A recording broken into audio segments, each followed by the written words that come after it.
So, welcome to another episode of Align with Laina. I am so glad that you're here. Whether you watch this live now with me, thank you for being here, sweet friend. And or you watch it later or you watch it, 20 years from now. It doesn't matter when you see it. You're always watching it in whatever version of the now moment we are in. And in this particular now moment, when this is being offered, it is April the 26th, and we are smack dab in the middle of the completion of the old world. And we are preparing for the birthing of a new. Now, can we say that the birthing is going to come later?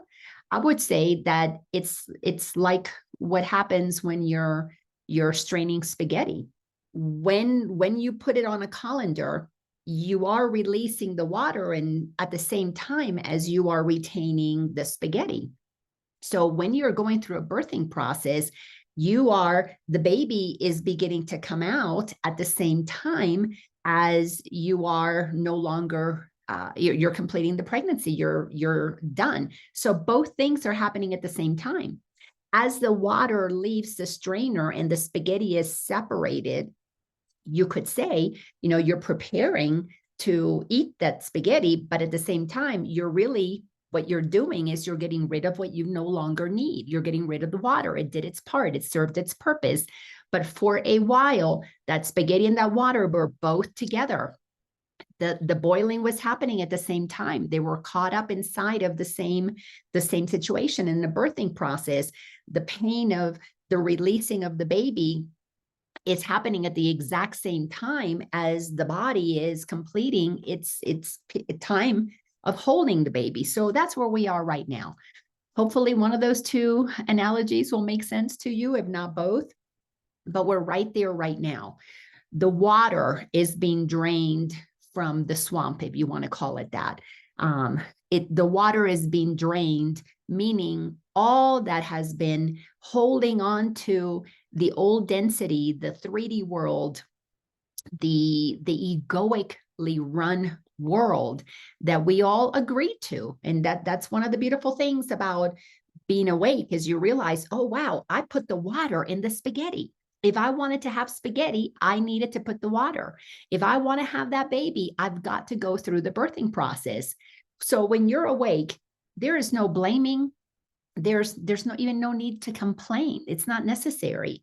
There's just an awareness. You're present. You're witnessing the completion of one so that we can move on to the other. So with this spaghetti analogy, the water has been representing what has been dense, what we've been cooking inside of for so long. The greed, the call it corruption, the jealousy, the revenge, all of the things that the ego does when it doesn't understand that we are one, when it is operating strictly in, it's all about me. What can I get? It's a winner or there's a loser. There is a haves and the have-nots.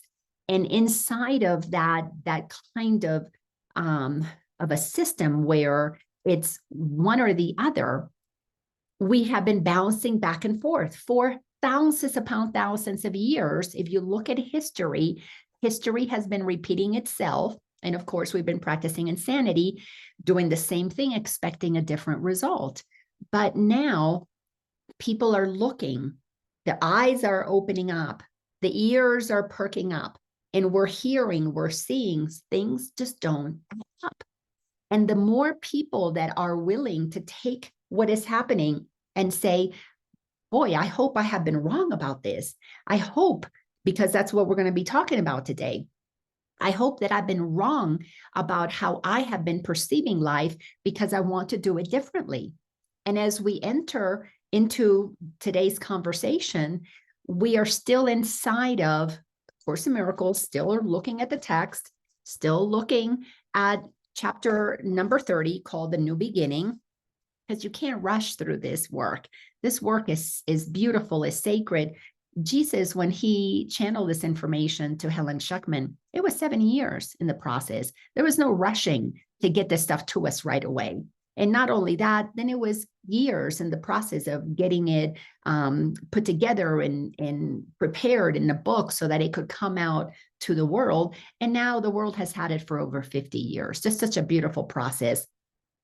So we do not do the Course in Miracles. We don't honor the sacredness of these teachings if we try to rush through it.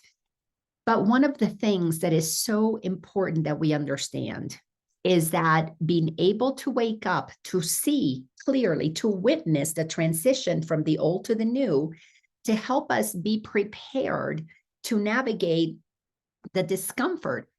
Giving birth to a baby, that's not comfortable. Being all caught up in the process of breaking out of the mother's body and coming apart from what was sustaining that baby, cutting that umbilical cord, getting rid of the placenta, letting all those things that are no longer serving, letting it go. That's not an easy process, because we all know that's a big child coming out of a very small hole. We have a big new earth that is being birthed out of the ashes of the old. And for the old to be in ashes, well, it's going to have to burn down. It's going to have to fall apart. So we are witnessing something remarkable that I don't know. In our, let me say it this way. To the best of my knowledge, this has never ever happened in the universe. Now, the universe is forever expanding. It is not done. If it is eternal, if it is infinite, it must continue on. Well, we are experiencing something that has never happened before because, and again, you can't find this in history books. This is something that you either know it or you don't. And when you tap into source, if you understand what's happening, you realize that the way things have been, if you believe in reincarnation, of course, you have to be open to these things if you're listening to a transmission from A Course in Miracles. So clearly, you understand what Ascension is about. So humanity, I'm not going to call it humanity, our souls. Since the beginning, God experienced the process of another self, another aspect of itself, seeing itself, to experience itself, to have the ability for there to be a knower and a known, for there to be a sunset that is being witnessed by the eyes that are beholding incredible beauty. And for the creative source of all that is to experience all that is, it has created the experience of separating itself. Now, it can't separate itself. It's just an experience.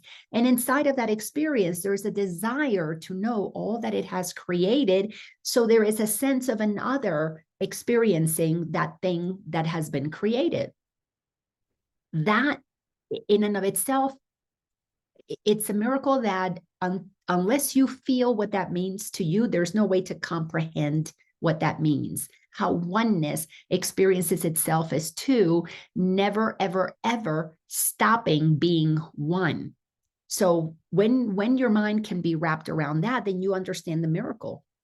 That which appears to be other, which is you and me, which is the blades of grass, which is the rocks and the planets, all these things that we're perceiving with our physical eyes, is God expressing itself in all of those infinite ways. And you and I get to be the ones who experience it. You and I have the physical senses that allows us to taste it, to touch it, to hear it, to feel it. And when we get to the place that we really understand what's going on, then we realize, so if we are humans, having the experience of being a human, which of course, all of this is happening in God's mind. This is all pure consciousness. There is nothing solid here. Finally, it's becoming so much more prevalent to discover things that physics is teaching us, quantum physics specifically, that everything is made of energy, that there's really nothing ultimately solid. So when we begin to understand, well, if there's nothing solid and this is all an experience of God, experience itself as an other, then how does that work? It's very simple. We have these physical vessels that give us the opportunity to experience each other. But here's what has happened. This is why we have the old that we're moving out of.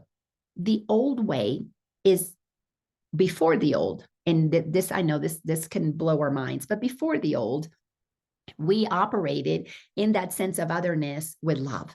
We truly lived on this planet, a creation of God's, this beautiful planet of ours, as if we were living truly in the Garden of Eden.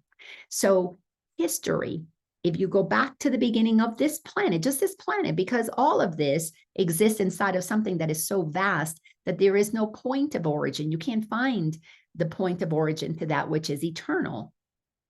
So what happened to humanity that was born in the Garden of Eden, that was born knowing that we're here to experience the other for the purpose of enjoying that which is just the creation of an artist, the creation of the most amazing artist ever. So we were here to experience and enjoy each other, to use our senses, to collaborate, to co-create, to assist, to help, to imagine, to create, to build this, to build that, to put these things together and taste how they taste in our mouth, to put these things together and feel how they feel in our bodies. So it was all nothing but a grand experiment in just imagination, and allowing anything that we imagine to be created for the purpose of experiencing it, to enter into relationship, the observer and the observed. That is what was all about. However, in the process of experiencing ourselves as other, we always had the ability, because of the sense of separation, we had the ability to experience fear. Fear just means God is creating an experiencer of itself, and it goes, oh, there's something other than me. And then comes the questioning. Well, there's the two of us here. Which one's the one that created everything? If I'm made in the image of that one, and I'm God, and I created you, and I am just like you, maybe I created you. And then comes that moment of thinking. This is what the Course in Miracles calls, insanity, a tiny mad idea that I think, well, maybe I'm God. So the reflection then begins to think that it is the creator. But when you are both standing there in the mirror and you're looking, who is who? And that's the work. That is the work that those who are waking up are beginning to do, is to look at everything that is a projection of me, everything that is a reflection of me, if you want to say it that way. Everything that I see reflects back to me, because if I am God and I am the creator and everything is created from me, when I recognize that I am God and I'm better than this one that supposedly is the God that created me, and I begin to think, oh, maybe I'm better, I'm the authority, well, we begin to enter into this level of hierarchy, this sense that I know better than you. So over time, humans on this planet, just go back a couple thousand years, is really logical to understand. One thinks that it is in charge, and it begins to believe that it has power over others. And it begins to think that it can control others. And as it controls others, over time, we begin to create two classes of people, the haves and the have-nots, the rulers and the ruled. So over thousands of years, what started off as nothing more than us experiencing each other has turned into some of us attempting to control the other. So over many millennia, thousands of years, we have been operating as if this is truth. We've even created books. Things have been made up. We call that religion, that says that this God that created all that is really, it isn't over here, it's over there somewhere. And we have been conditioned, and that's just what happens. You pass information down from one generation to the other to the other. The mind gets filled with information that is not true just as easily as the mind can be filled with information that is true. So it is true. It is true that we have beautiful sunsets. It is true that this is a beautiful planet. It is true that everything is made of energy. Can't deny any of that. What is not true is who gets to decide who enjoys that sunset, who gets to decide who learns that your energy or not, who gets to decide who has more authority, more ownership of this planet that was created by God for all of us to enjoy. Who decided to separate the countries and put borders up where there were borders were not created? Who decided that this piece of property is worth more than that one when it's all on the same land that was given freely to each and every one of us? Who decided that they have rights to the corn, to the seeds of tomatoes? Who decided that they get to have that when God created all of it and gifted it to us equally? So the old that is breaking down is these rules, these regulations that were made up by humans, always intending to favor one group over the other. Because when they favor one group over the other, the ego got involved, because the ego is the one that looks at the other as a threat or as an opportunity. What can I get out of you? So when we have been conditioned to believe as they were conditioned to believe, as they were conditioned in going back generations, we have to do the work of finding out, well, where did this information become corrupted? So when we do the work to go inside and begin the process of waking up, we go back to the beginning and we look at our lives and see, if I am a child of God, if I, like everybody else, am innocent, born whole, perfect, complete, magnificent, where did I begin to think of myself as either better or lesser than anybody else? So we do the process in our own mind. We go back and we revisit our history. Sometimes we got to go beyond that to go into past lives, but we do that individually. We must also do it as a collective. And because this world is filled with individuals, 8 billion of them, and I'm going to say couple billion are questioning what is happening. Maybe not everybody is going as far back, and everybody doesn't need to go that far back. Everybody just needs to be willing to question. And if you're willing to question, inevitably, you will get to the beginning of everything. You will discover how we got our minds became so corrupted. That is going to happen. But when you have several billion people on the planet questioning, not only questioning their own experience of life, but questioning the information that they're receiving, well, all of that is contributing to the breakdown of the old systems. Just recently, today is April 26th, as I said earlier, just recently, we heard of, in one particular news organization, Fox is the name of it, how a couple of people that were working there are no longer going to be there. Or actually there were not, yes, two are no longer going to be there. And then in another place, CNN, they let go of one of their personalities. So what's happening? Why is it that the people that we were relying on the media to give us information, why is it that they're having to let go of some of the people that they've had there before that supposedly were these experts? Well, because the people that are paying attention are observing and realizing something is off. Or those who are controlling those institutions are realizing, okay, these people here are beginning to question what we're telling them to tell other people. And now something in there is off. So there's something off over here by those who are watching. There's something off inside in these institutions that are offering information. So there is a breaking down because the perpetuation of the lie is not supported, because a lot of us are questioning. A lot of us are not willing to just take it at face value. Many are, but many are not. So as we move in through the Course in Miracles and we come to chapter 30, and it's titled The New Beginning, Jesus, 50 years ago, over 50 years ago, was giving us information to prepare us for what is happening right now in a language that we can understand today. Now, Jesus 2,000 years ago was attempting to say the same thing. Was saying the same thing, but back then he got crucified for it. This time he realized, I'm not going to take on a physical vessel. You people are still crazy down there. So I'm not going to take on a physical body of my own. I'm going to speak through another body and give you the same information. You didn't listen to what I said 2,000 years ago. You didn't put it into practice 2,000 years ago. So I'm going to drop it in again. And let's see how many of you are going to take it up. But this time he didn't have to sacrifice his body. He just used somebody else's body.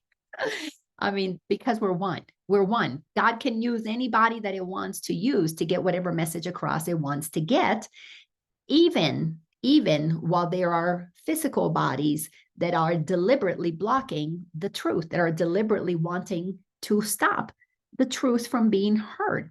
So as we take the spaghetti, thanks for joining us, Ginger. I'm using an analogy of spaghetti right now. We are in the middle where the pot is boiling and the water and the spaghetti are all in there. But soon enough, we're going to strain the water out of the spaghetti so that we can enjoy the meal of the spaghetti. But in the meantime, we're boiling that the water, and it has a purpose. And even though we're going to get rid of the water, the old ways, we're going to get rid of those. They've had a purpose. They have given us the opportunity to experience ourselves as separate. And those who are really clear that living life separately, or living life seeing the separation and using it at the mercy of the ego by believing in better than just had a little salted taste, exactly. But by believing things that create this hierarchy that some deserve, some don't, that gives permission for some to get away with lying to others, those kinds of things, many of us are done with that. We realize that love doesn't do that. Love, God's way of doing things, is to experience it, to enjoy it. Just as in the beginning, when God created, and again, I use words that you have to understand paradox before these things make sense. So in the beginning, when God experienced itself as creating another, as the Course in Miracles calls it, the Son, it was for the purpose of sharing, of extending love, of having a beautiful, wonderful experience to continue to procreate and to make more vessels that can then be inhabited by souls. Yes, to have a planet filled with beings, but it was not designed. It was not designed to go where the ego wants to take it, which is into self-destruction. God is about eternal expansion. So those who want to pull people into that realm of they are in control are all about making sure that people are being hurt, that people are being sacrificed, that people are being controlled, because there is no reference for eternal life. There is only a what's in it for me, and I don't care about you. So what is amazing that is happening at this time that we get to be witnesses of is, before we could be done with the story of the ego, people had to go through a death experience. Then they dropped the physical vessel, and then they returned to source and realized, oh, wow, wasn't that a fun ride? Like a ride in an amusement park. That was thrilling. That was a scary ride, but we're on the other side. So all of the souls that have dropped their physical vessels are having a wonderful time on the other side, saying, oh, when are we going to go back in? Are we going to go back in a year or 10 years? Are we going to go, we've already been there 10 times or 100 times or 1,000 lifetimes. We keep doing it. And then we go in, we do something, and then we come out and remember the truth of who we are. Well, right now, we're realizing that we can wake up while we're still in the dream, while we still believe that we have these separate bodies, that I'm separate from you. And for me to wake up and realize, oh, wow, I'm a soul and so are you. I am the essence of God and so are you. And then to begin to treat each other with the love, the reverence, the kind of joy that as children we experienced when we were playing together, when we were coming up with things and creating, just using our imagination, fantasies and fun ways to experience a couple of hours. I used to do that with my sisters. There's 4 of us girls, and we're all very close in age. We would play with dolls. We would constantly, one was a doctor, one was a teacher, one was a father, one was a mother. We would play for hours, and we would shift roles. Well, that's what we've been doing as souls. We've been coming in many incarnations, shifting roles. Now we're waking up and realizing, wow, so I can remember that I am God and remember that you are God, and we can have fun like we did when we were little children. That's why we have to become like little children to enter the kingdom of heaven. We've got to go back to that joyful place of play, of fun, of ease, so that we can share with one another the bounty of what the Creator has given us to experience. Because if we were created in the image of the Creator, we were created to create. And when we realize that there's two or more of us here, then we co-create. But the old ways has been about selfishness and greed, and only the 1% of the 1% gets to get to the top. Who decided that? Well, they did. And you can trace it back generations back, many, many generations back. There was a group who decided to be the one who is at the top, and then everybody else is not. That is shifting.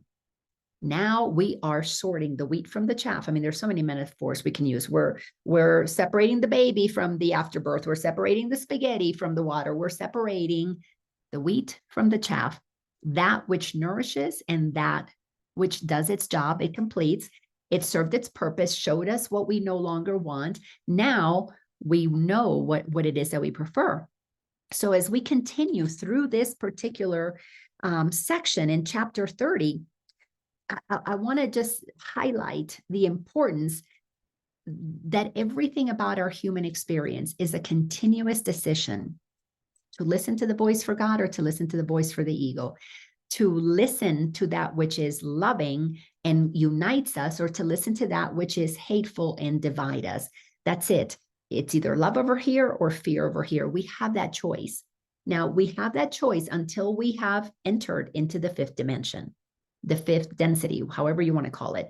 That is when we all know that we are all God. That's when we all know, when game over, we're no longer hiding from the truth, when everybody knows the truth, and every child that is born is raised to know that they are just as powerful and equal as everybody else.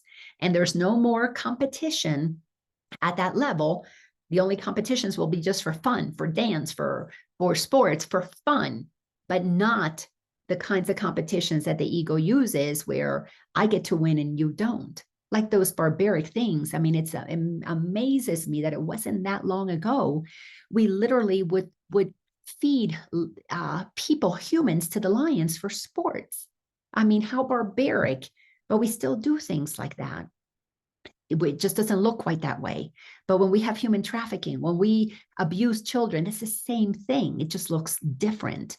Well, when we all know that we are love, when we all know that we are equal, and we are all operating from that truth, no longer disguised with lies that have been passed down to serve, to benefit some and not others, but when everybody knows the same truth, well, that's a world that is, the foundation is love, back to being in the Garden of Eden, back to being pure heaven on earth, because everybody will know the truth of who they are. And from there, there's no competition. Until we get there, we are working through, that's what we're doing right now, is opening up our eyes, having the willingness to question what we know so that we can get to the root cause of where these lies came from. Because the mind that got trained into believing things through repetition, rote memory, we remembered, we heard it over and over and over again. That's why we're in school for 12, 13, 14 years, to keep repeating things until they become the facts for us. So the mind that has been conditioned into believing things that are not true must be unwound. We got to enter into it and work our way backwards. So when you do your own individual work, you go back inside into your own life, you go into your own childhood, you begin to question things that happen because you're questioning your psyche, you're questioning your psychology, you're going inside and looking through your filing cabinet of memories and deciding, okay, if I look at it this way with love, it's going to have I'm going to feel different about myself. If I look at it this way from fear, I'm going to feel different about myself. So what we are deciding is how to go backwards. We're not deciding how to go backwards. We are making a choice to be willing to go backwards so that we can question everything. And in this new beginning, for us to have a new beginning, we must get to the bottom of the truth of who we are, because what we are beginning from is to operate from truth. So we got to see what is not true so we can get back to, well, what is the truth? And we all have to accept the truth of who we are as we were created, meaning we've got to come back in and acknowledge the perfection of the soul that we are has always been inside, waiting to be discovered, like a child playing hide and seek, hiding behind a tree, and nobody finds it. And it sits there. It's happened to me many times. Sit there waiting and waiting, and you peek around the tree. Oh, where did everybody go? Everybody found each other. They went home. They left me here all alone behind the tree. Well, we've got to come back and come into ourselves and go find that child that's been hiding behind the tree. In other words, hiding behind the lies of the ego, behind the facade that we put on so that the world can see something other than our true essence. And there's a reason for that, but we're not going to get into that today. What we're going to look at is, so to get back to the beginning, we have to be willing to make a decision. Oh, I learned so many things that are not true. What is the truth? Well, the truth is that you have the voice for God in you. Always have.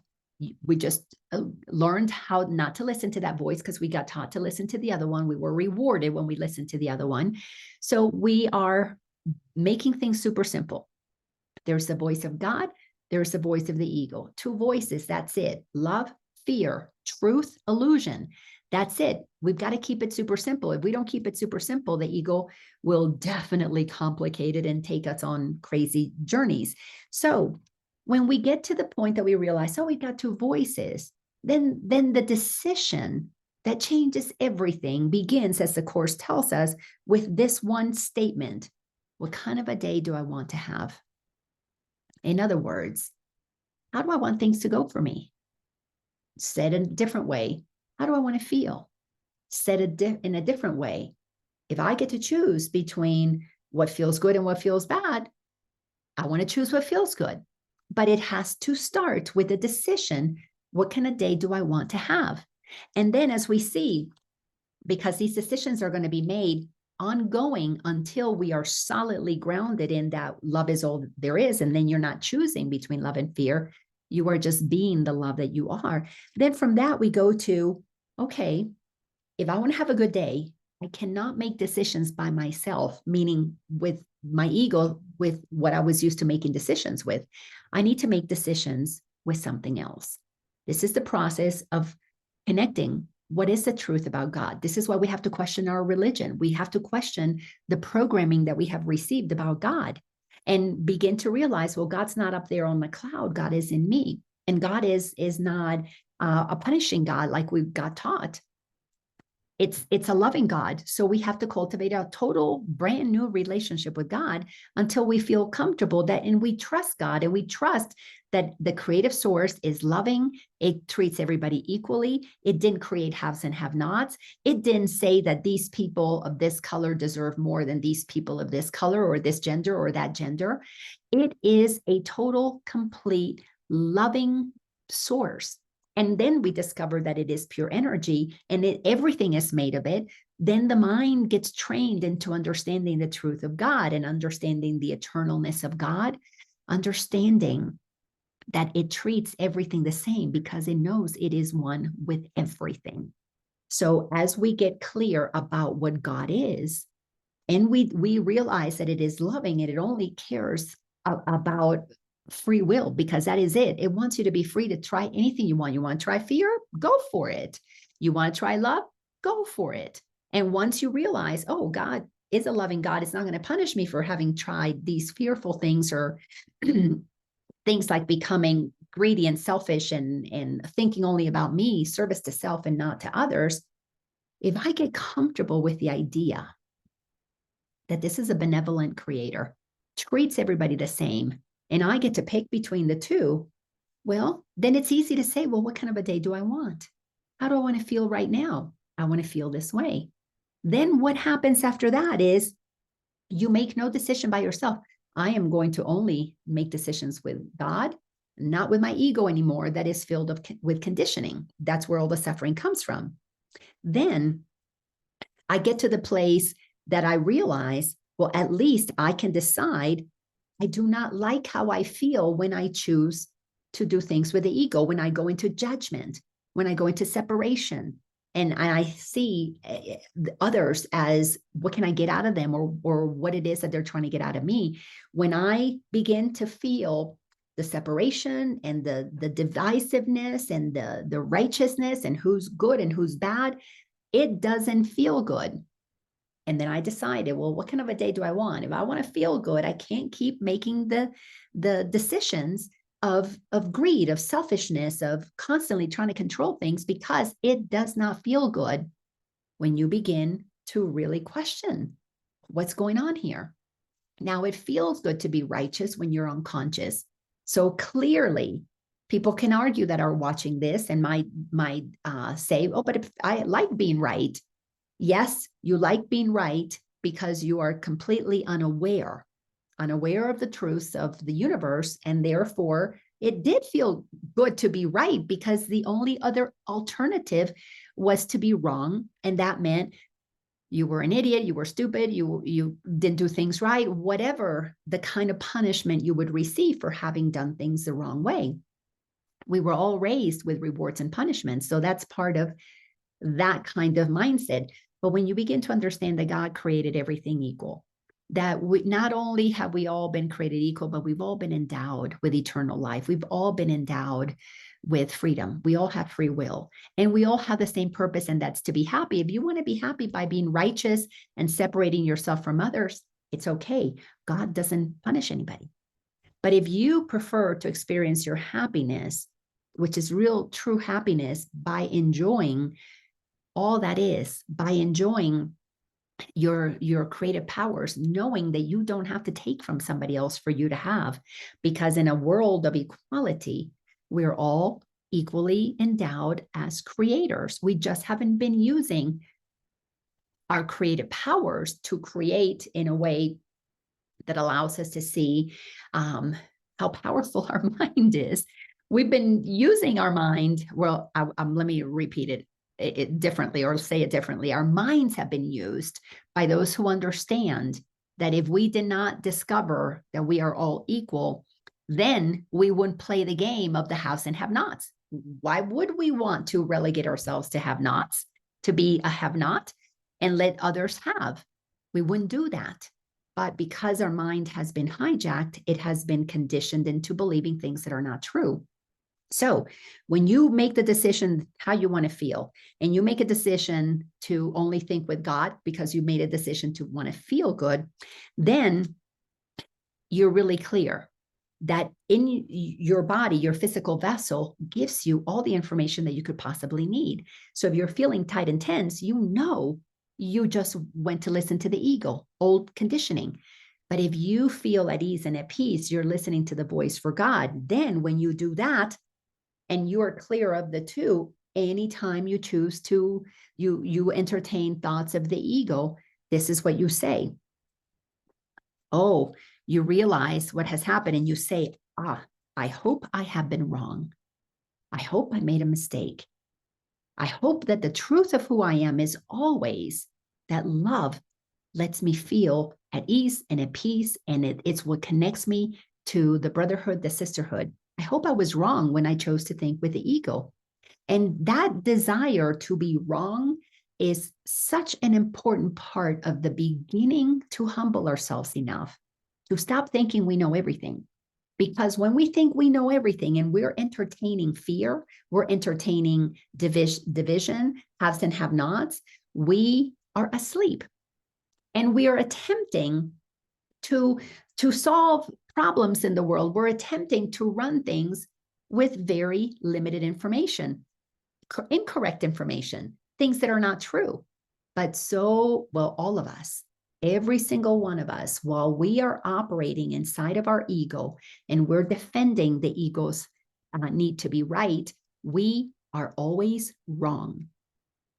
And until we're comfortable with being wrong, remember, we got raised through rewards and punishments, and being wrong never felt good because it was a punishment. associated with it.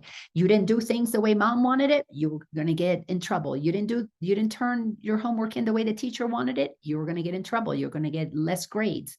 You didn't do the performance at the job the way the boss wanted it. Well, the punishment was you're going to get fired. So we associate being wrong with punishment. And we've got to associate being wrong with liberation. Oh my God, thank goodness that I was wrong about that. I am so glad that I was so completely wrong that there can only be haves and have-nots. I am so glad that I was wrong about this idea that God punishes. I am so glad that I was wrong about this idea that there's another human that has authority over me. I am so glad I was wrong about all that. When you get comfortable being wrong, you open the door. Because then now what comes is, I want another way to look at this. So as we read here in paragraph 11, so this tiny little grain of wisdom, this idea that I could have been wrong will suffice to take you further, much further. Because if you're wrong about this, what could you be right about? And not right as in right and wrong, but what could be true? So you've got to be willing to explore. And that tiny little grain of wisdom, accepting that we are wrong, is necessary not only to begin to open the door to all the truth that has been kept from us, but it's the beginning of humbling ourselves. Because until we can become humble, the ego will run the show. That aspect of ourselves, that personality, that persona that operates in the old conditioning will run the show. All right, so once you begin to be willing to be wrong, that you make that decision, you are not coerced. Now, somebody's not trying to convince you to be wrong. You have chosen, wow, I want to see this differently. But you have merely hoped to get the thing that you want, and you can say in perfect honesty, I want another way to look at this. Now, there's a willingness to say, there is another way. I don't know the other way. I only know this way. I only know the way of competition. What is the way of collaboration? God, what would you have me know? That moment when you begin to make the decision to humble yourself and acknowledge you don't know it all, you open the door to all knowing. In the beginning, you might be opening the door to learn from others. You might begin to study different things, go to different teachers. You might go watch different YouTube videos, but you open the door. And the minute you open the door to something else, your mind has been cracked open. And when you are willing to say, there's got to be another way to look at this, the whole potential, the whole field of infinite possibilities is now available to us. That's why it's insane to keep doing the same thing, expecting a different result. But that's the arrogance of the ego. I'm going to keep doing the same thing and get a different result because, insanity. But maybe I was wrong. Maybe I was wrong. Maybe there's another way of looking at this. Now you're open. You're not going to keep repeating, expecting a different result. Now you're going to look for a different way that will yield a different result because it's different. Simple, because it's different. Now it says, now you have changed your mind about the day and have remembered what you really want. Its purpose has no longer been obscured by the insane belief you want it for the goal of being right when you are actually wrong. The Course in Miracles to me is so clear, so simple, so logical, but it took me a while to open up to the simplicity and the logic of the Course because I had to be willing to be wrong about what I knew, because this turned everything upside down. But think about it. If you don't want the same result, why do you keep doing the same thing? Why do you keep thinking the same thought, going to the same place, choosing the same people, expecting a different result? Well, that's because we truly, deep down inside, we do know that we deserve better. We do know that we want more. But we cannot continue to attempt to achieve our goals, our desires, our heart's desires with the same thought patterns. We've got to be willing to have some new information.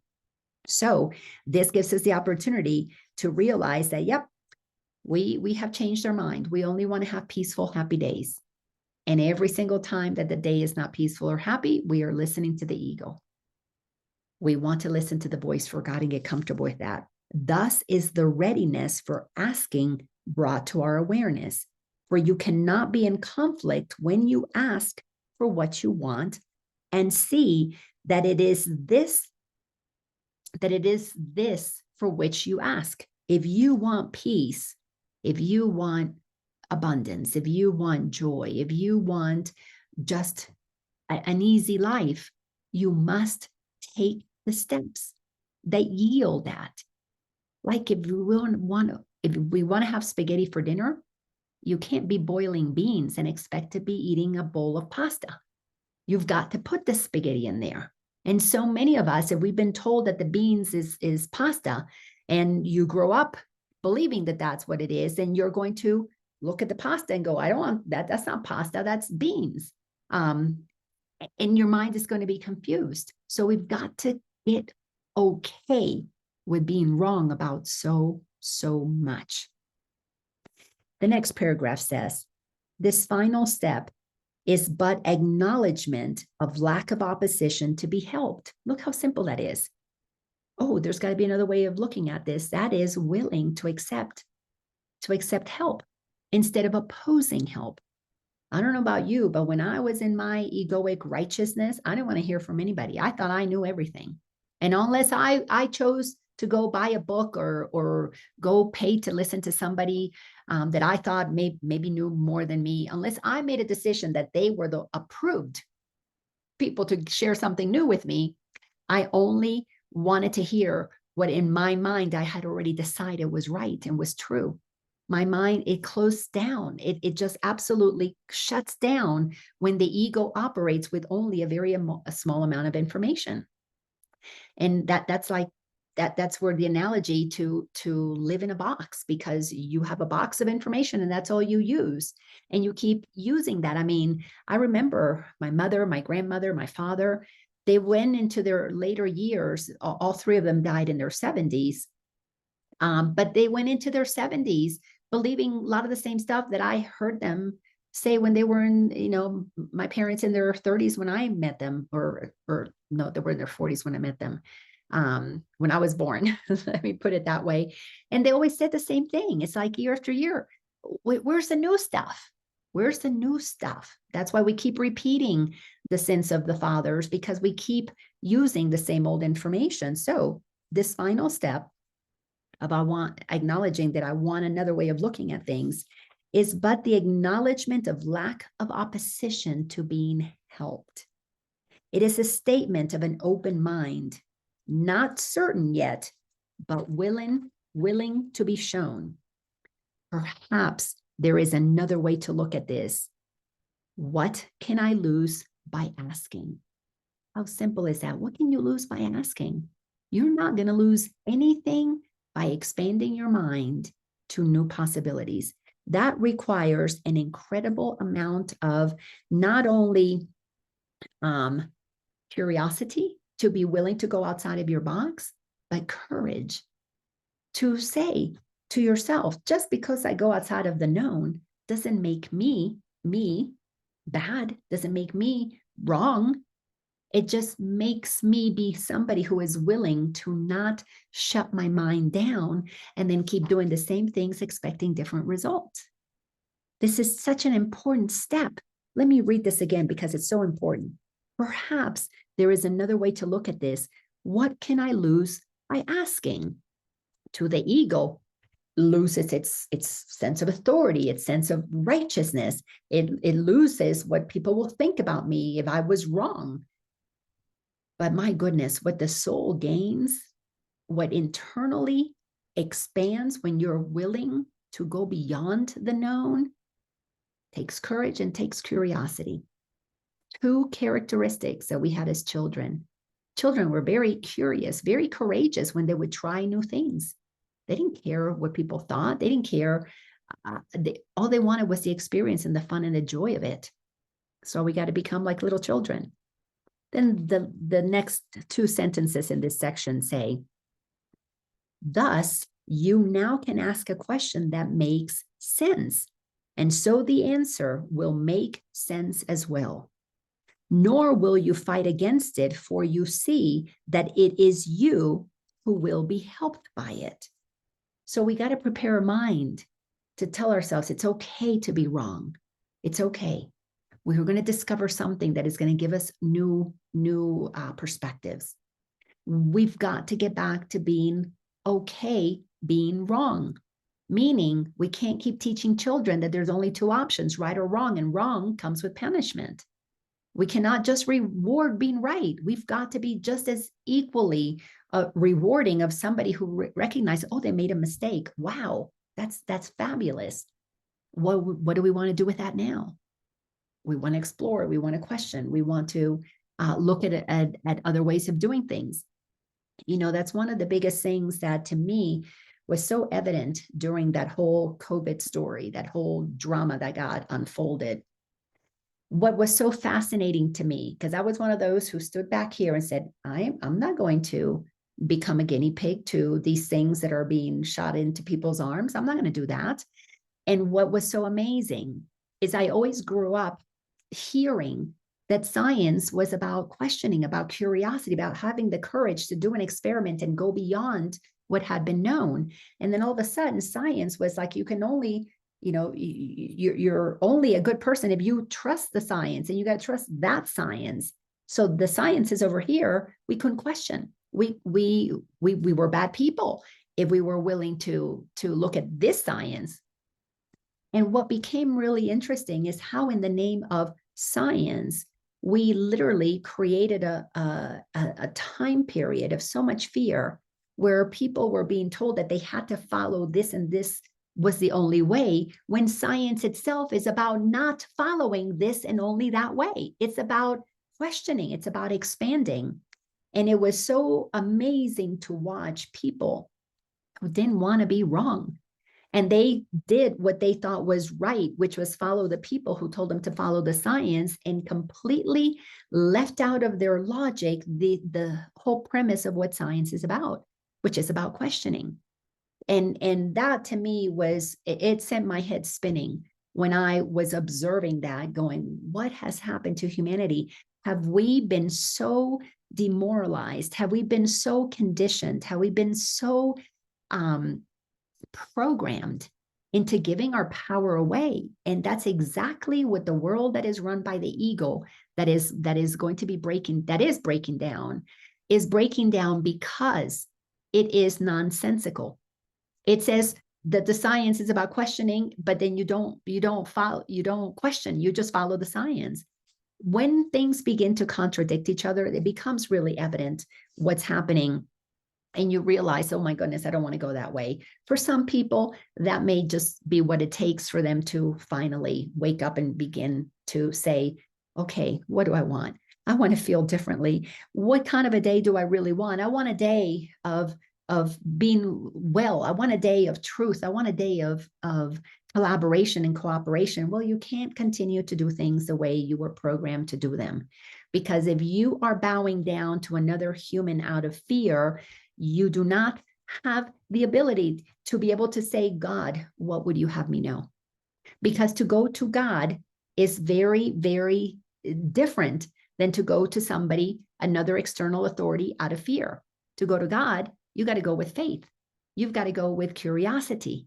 You've got to be willing to hear things that are not told in this world, and begin to sort out that which is really, truly uniting humanity in a way that we recognize our equality. But when you separate humans and you tell people, well, only the ones who follow the science are the good ones, you know you are being led down a path of divisiveness. But until you find within you the desire to want to experience truth, you will fall for all of the illusions that are going to be put before you.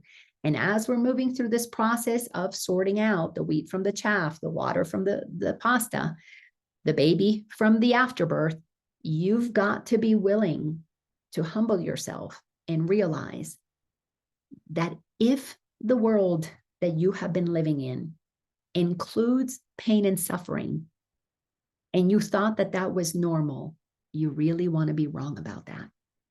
You really want to be wrong about the idea that that's the only way, that some get to have their say and others don't. You really want to be wrong that that is the only option available to you and to your loved ones. Thank you so much for joining me. I hope you got some nuggets from this. If you want to share, unmute yourselves and share. If not, I know not everybody always, wants to open up and share, but I am so grateful that you come, because these transmissions, this basically is just God gets to use my voice. Just as God used Helen Schuckman to bring forth the Course in Miracles, it just uses me when I have these opportunities to share, to bring more clarity, more levity to what's happening right now. At the end of the day, this is all happening in mind. This is all non-physical. This is all pure energy. Its energy is dancing. That's all that it is. It's a dance of energy. Don't you want to dance with this energy, knowing that it's meant to be fun and easy, that is an option, versus having it to be about lack and suffering and rights and wrongs? Well, once you decide to open up your ears to hear and your eyes to see another way, you will make the decision that you only want joyful, happy days. So you're only going to make decisions with God. And when you don't listen to God's voice, you want to be wrong about the one that you did listen to that cost you that pain and suffering, so that you can choose again. Thank you all so much. You all have a beautiful day, and I will see you next week. And as always, you can find all of these transmissions. This one's 102, and it's in my YouTube channel, Laina Orlando. If you enjoy this, share it with others, and see you next week. Always on Wednesdays, 12 o'clock Eastern Standard Time. Thanks a bunch. Love you all. Bye-bye.